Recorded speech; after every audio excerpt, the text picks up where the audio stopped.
अस्सलाम वालेकुम everyone, welcome back to our petrophysics course. आज हम पेट्रोफिज़िक्स के एक इम्पॉर्टेंट टॉपिक्स को स्टडी करने वाले हैं और उस टॉपिक का जो नाम है वो है लिथोलॉजी आइडेंटिफिकेशन। इस लेक्चर में हम जानेंगे लिथोलॉजी क्या होती है, क्लास्टिक रॉक्स क्या होते हैं, सैंडस्टोन और शैल में क्या डिफरेंस होती है, मड स्टोन्स क्या होता है। अगर आप ऑयल और गैस इंडस्ट्री में जाना चाहते हैं तो या वेल इंटरप्रिटेशन सीखना चाहते हैं तो लिथोलॉजी को समझना बहुत ज़रूरी है। तो चलिए सबसे पहले समझते हैं कि लिथोलॉजी एक्चुअली होती क्या है। What is lithology? लिथोलॉजी का मतलब समझना बहुत ईजी है। अगर मैं आपसे पूछूं ये घर किस चीज़ से बना है तो आप कहेंगे सीमेंट से, ब्रिक से, या कुछ कहेंगे सैंड से, स्टील से। मतलब हम किसी बिल्डिंग को उसके मटेरियल से आइडेंटिफाई करते हैं। बिल्कुल इसी तरह जियोलॉजी में हम रॉक्स को उनके मटेरियल और उनके अपीयरेंस से आइडेंटिफाई कर सकते हैं। इसी को हम लिथोलॉजी कहते हैं। सिंपल वर्ड्स में अगर मैं कहना चाहूँ तो मैं ये कह सकती हूँ, lithology is the physical description of rock. अब सवाल ये है कि फिजिकल डिस्क्रिप्शन में क्या क्या आता है। सबसे पहले आता है रॉक्स किस मिनरल से बनी हुई है, जैसे क्वार्ट्ज ज़्यादा है या फेल्डस्पार। उसके बाद अगर ग्रेन साइज देखा जाता है, क्या ग्रेन्स बहुत बड़े तो नहीं या बहुत छोटे हैं। उसके बाद अगर मैं बात करूँ तो टेक्सचर देखा जा सकता है, सरफेस रफ है या स्मूथ, ग्रेन टाइटली पैक है या लूजली पैक। और फिर कलर देखा जाता है, जैसे कि अगर मैं कलर में देखूँ तो कलर में आप देख सकते हैं कि वाइट है, ग्रे है, ब्लैक है या ब्राउन है। ये सारी चीज़ें जो है वो रॉक की जो है वो लिथोलॉजी बताती है। एक डेली लाइफ एग्जाम्पल से देखते हैं। अगर मैं मार्केट जाकर कपड़े खरीदना है आपको या मुझे या किसी को भी, कोई भी कपड़े खरीदते हैं तो आप सिर्फ कलर नहीं देखते, आप फैब्रिक भी देखते हैं कि कॉटन है, सिल्क है या कोई और फैब्रिक का है, टेक्सचर कैसा है, उसकी थिकनेस कैसी है। बिल्कुल इसी तरह जियोलॉजिस्ट भी जो है वो रॉक को सिर्फ देखकर उसका कलर नहीं बताता, वो उसकी कंपोजिशन, टेक्सचर, ग्रेन साइज और मिनरल ऑब्जर्व करता है। इसी ऑब्जर्वेशन को हम सिंपल कह सकते हैं कि जो हम ये ऑब्जर्वेशन कर रहे होते हैं रॉक की, उसे हम कहते हैं लिथोलॉजी। पेट्रोफिजिक्स में लिथोलॉजी इसलिए इम्पॉर्टेंट है क्योंकि अगर हम रॉक का टाइप ही नहीं पता होगा हमें, तो हम ये भी नहीं बता सकते कि उसमें ऑयल है या गैस स्टोर हो सकता भी है या नहीं। इसीलिए हम जो है लिथोलॉजी पेट्रोफिजिक्स की इसीलिए हम जो है यूँ कह सकते हैं कि लिथोलॉजी जो है वो it is a foundation of petrophysics, मतलब कि वो पेट्रोफिजिक्स की फाउंडेशन है। अब जब हम लिथोलॉजी का बेसिक आइडिया जान लेते हैं तो नेक्स्ट फॉरन से सवाल हमारे माइंड में ये आता है कि सेडिमेंट्री रॉक्स की कितनी टाइप्स की होती हैं या एग्जैक्ट इसकी कितनी टाइप्स हैं। सेडिमेंट्री रॉक्स को जनरली 3 मेजर ग्रुप्स में डिवाइड किया जाता है। पहली कैटेगरी की बात करें तो पहली कैटेगरी होती है क्लास्टिक रॉक, दूसरी केमिकल रॉक और तीसरी हम कह सकते हैं ऑर्गेनिक रॉक्स। सबसे पहले क्लास्टिक रॉक को समझते हैं। सपोज आपके घर के बाहर एक पुरानी दीवार टूट जाए, उसके छोटे छोटे पीसेस नीचे गिर जाएं, आप अगर कोई इन पीसेस को कलेक्ट करके दोबारा सीमेंट लगाकर एक नई दीवार बना दे तो नई दीवार पुराने पीसेस से बनी होंगी। बिल्कुल इसी तरह नेचर भी काम करता है। पुराने रॉक्स टूटते हैं, उनके पीसेस बनते हैं और फिर वो पीसेस दोबारा मिलकर एक नई रॉक्स बना देते हैं। इन्हें हम कह सकते हैं क्लास्टिक रॉक। अब बात करते हैं केमिकल रॉक।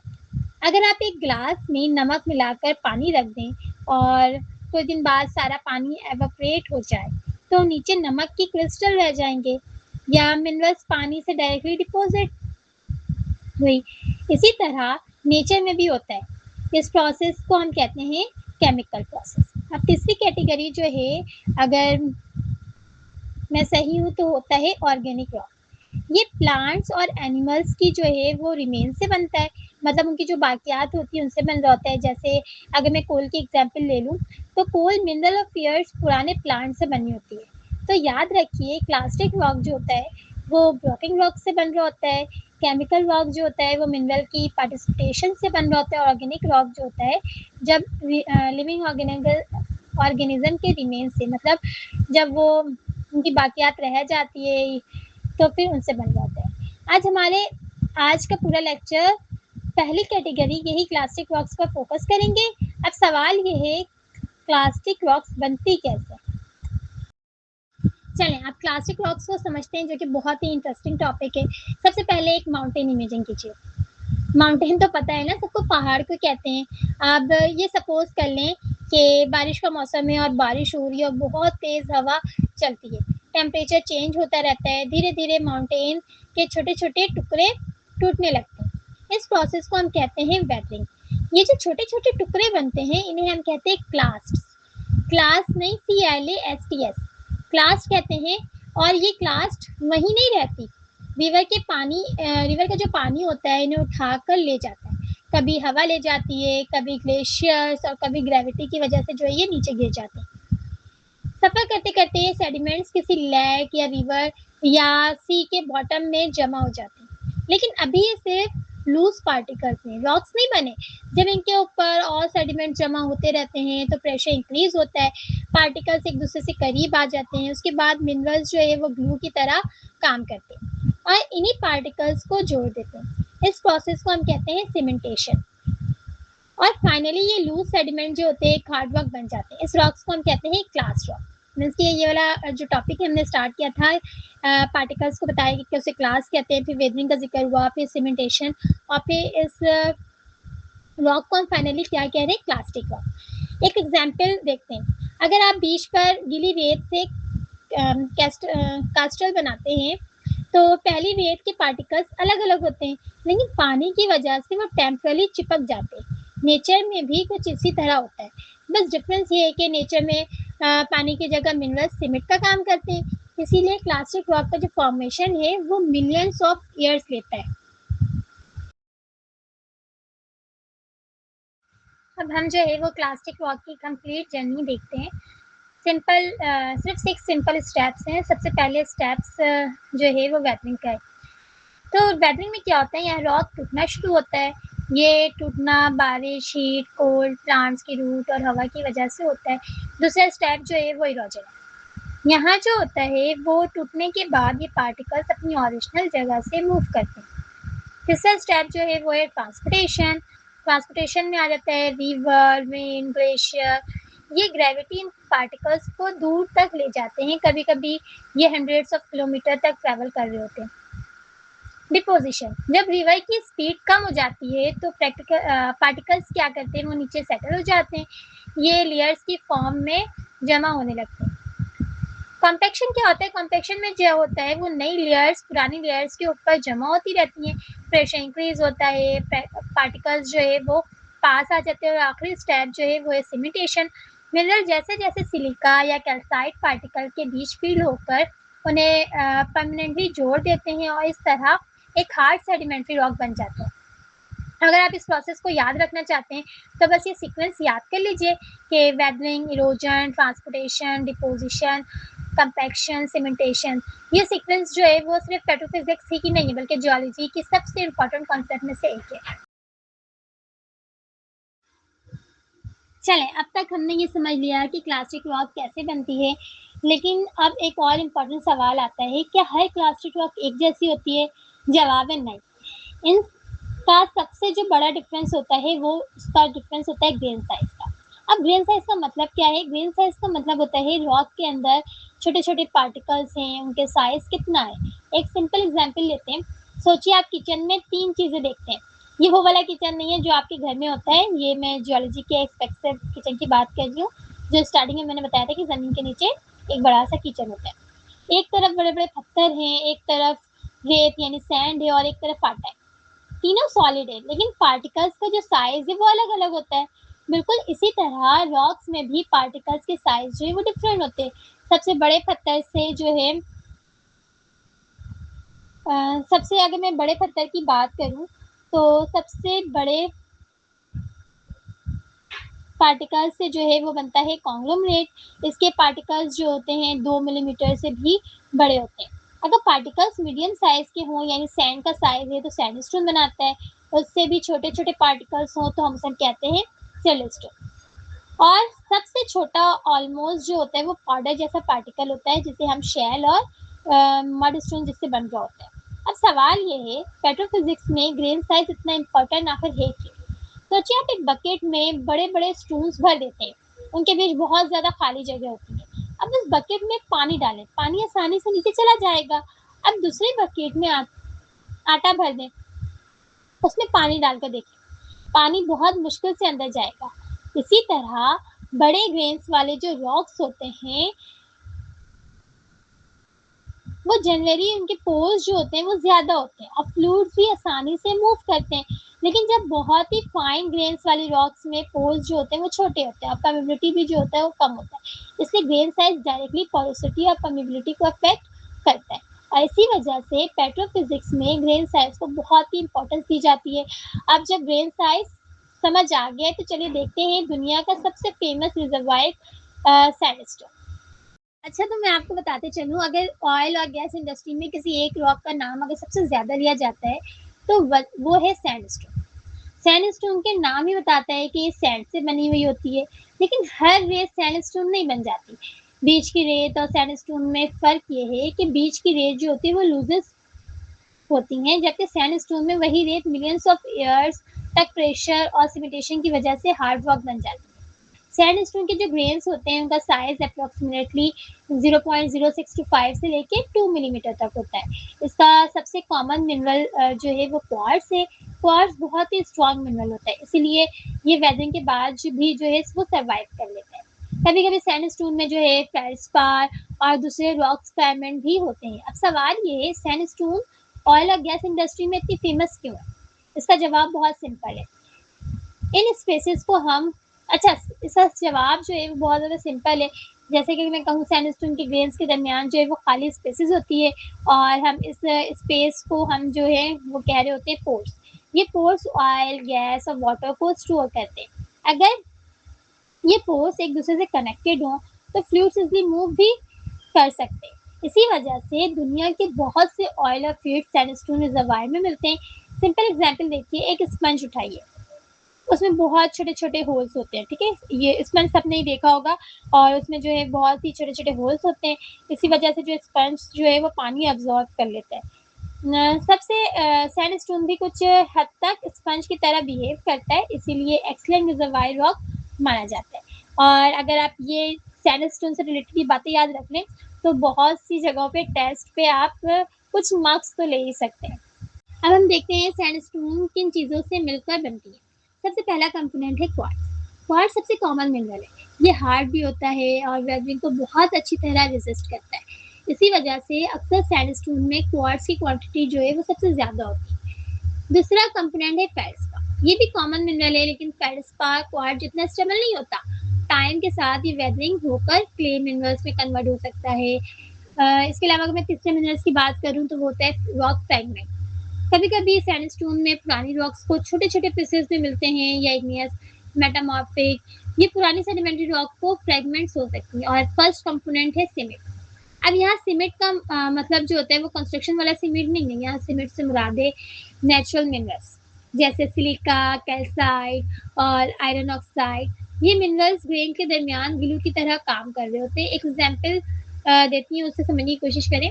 अगर आप ब्रिक्स को बिना सीमेंट के रख दें तो दीवार नहीं बनेंगी, लेकिन जब सीमेंट लगाते हैं तो सारे ब्रिक्स जो है वो मजबूती से आपस में जुड़ जाते हैं। बिल्कुल इसी तरह नेचर में भी सिलिका और कैल्साइट जो होते हैं वो ग्रेन्स को जोड़कर सैंडस्टोन बनाते हैं। इसीलिए सीमेंट भी सैंडस्टोन को बहुत या हम सिंपल वे में ये कह सकते हैं कि सीमेंट जो है वो अहम रोल प्ले कर रहा होता है सैंडस्टोन की कंस्ट्रक्शन में और इसको जो है एक इम्पॉर्टेंट कंपोनेंट माना जाता है। अब तक हम जान चुके हैं कि सैंडस्टोन किस चीज़ से बनती है।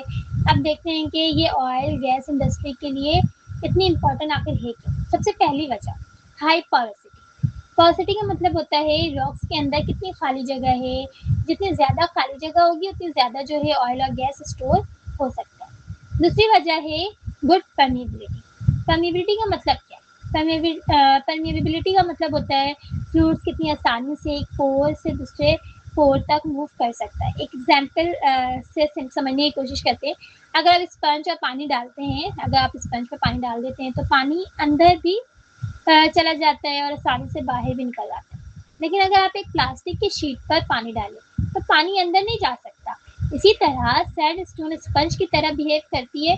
इसी वजह से ऑयल और गैस इसमें कलेक्ट भी हो सकता है और प्रोडक्शन के वक्त इजली फ्लो भी कर सकता है। इसीलिए पेट्रोफिजिक्स जब वेल लॉग्स देखते हैं पेट्रोफिजिक्स में, तो उनका पहला टारगेट जो होता है वो सैंडस्टोन रिजर्वायर आइडेंटिफाई करना होता है। अब हम आते हैं एक बहुत ही इंपॉर्टेंट रॉक पर, शेल दुनिया की जो है वो सबसे कॉमन सेडिमेंट्री रॉक में से एक है। ये बहुत फाइन ग्रेन होती है, इसके पार्टिकल्स इतने छोटे होते हैं कि हम नेक आई से इंडिविजुअल ग्रेन नज़र नहीं देख सकते।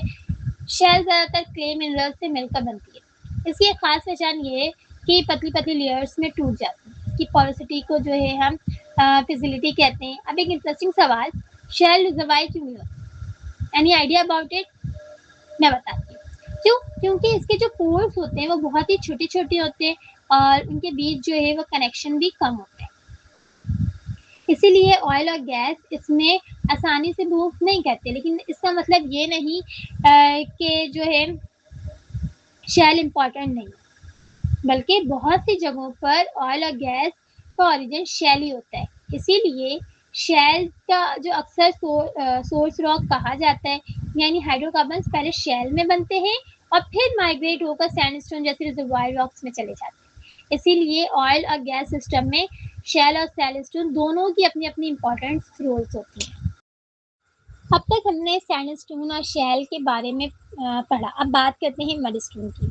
नाम से ही अंदाज़ा हो रहा है कि मडस्टोन का रिलेशन जो है वो मड यानी मिट्टी से।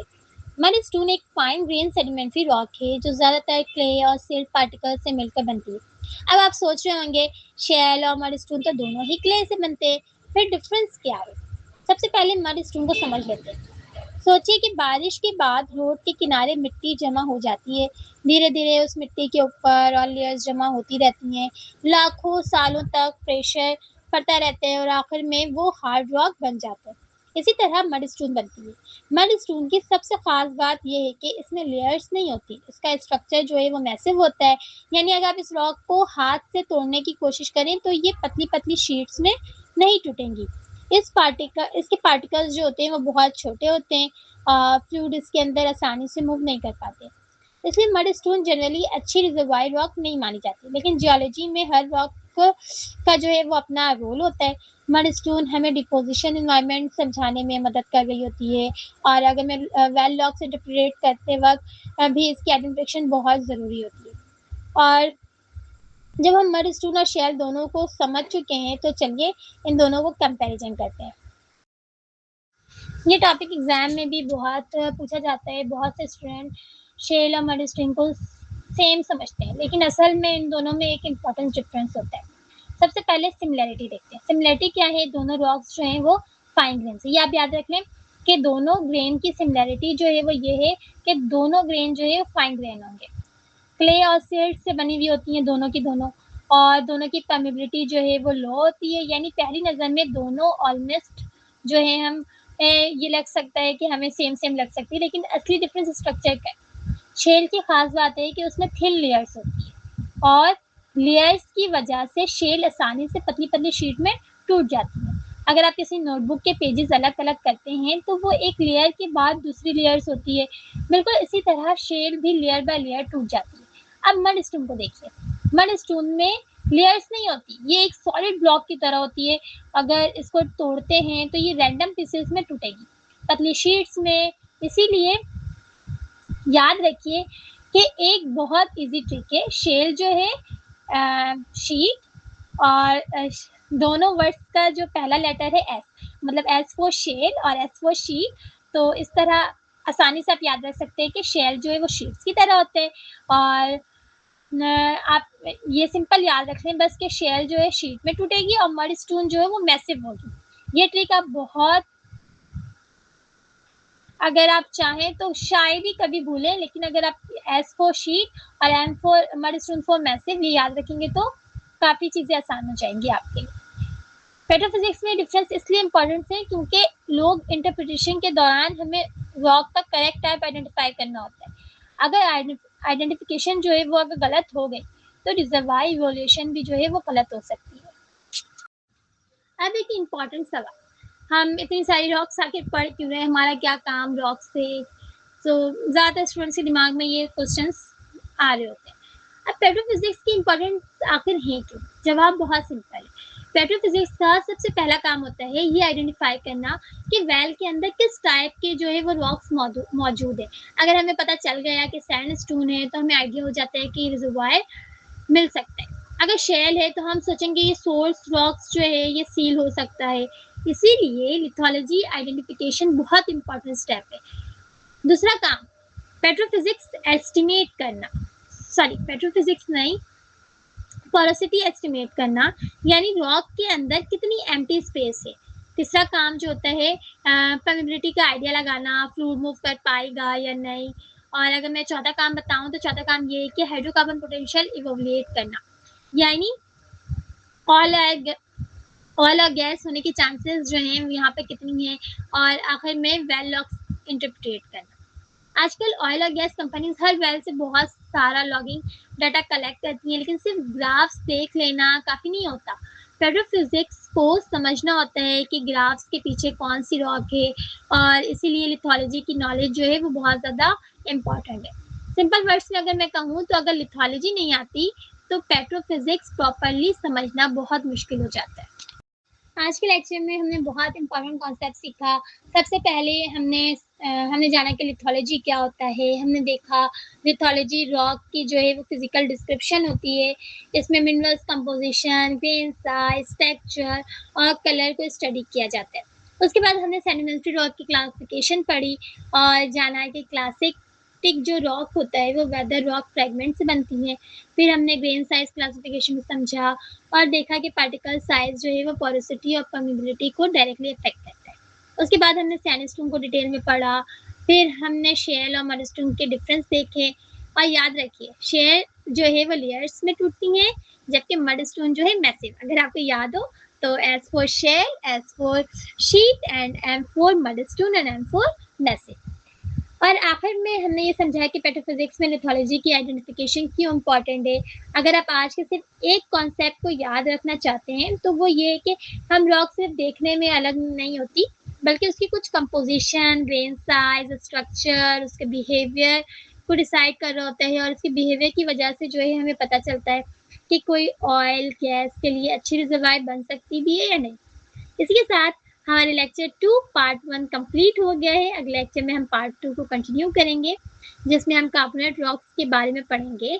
हम लाइमस्टोन और डोलोमाइट को डिटेल में समझेंगे, उनका कंपैरिजन करेंगे और देखेंगे कि कार्बोनेट रिजर्वायर जो है वो ऑयल और गैस इंडस्ट्री में इतने इंपॉर्टेंट क्यों होते हैं।